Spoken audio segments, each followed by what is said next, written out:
Police have arrested and are questioning 2 members of the Animal Defence Group, the ADG. They are suspected of being involved in an attack on a medical research laboratory in Bristol last night.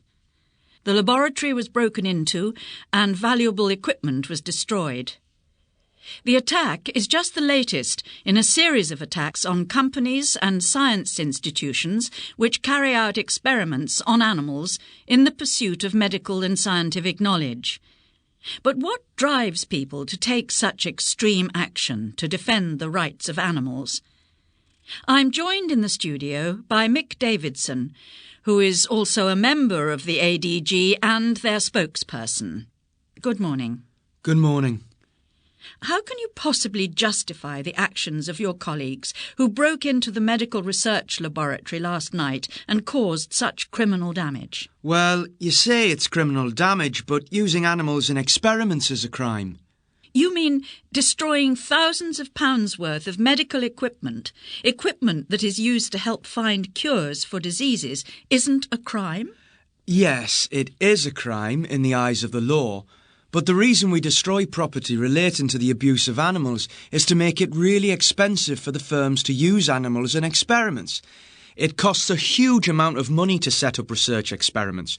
So if we can sabotage the experiments, the firms might think again.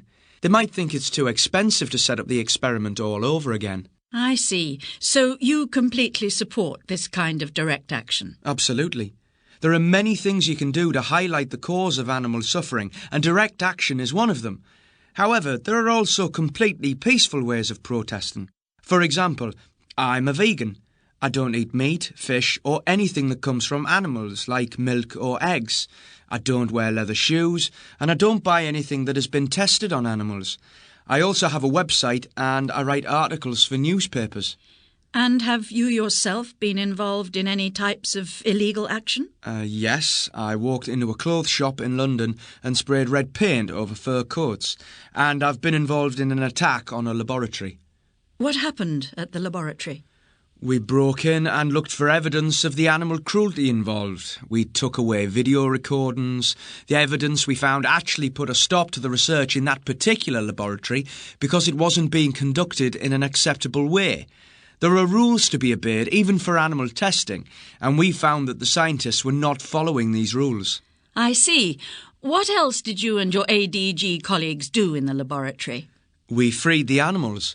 We took them away with us, which wasn't easy because there were 30 of them, and we found good homes for them.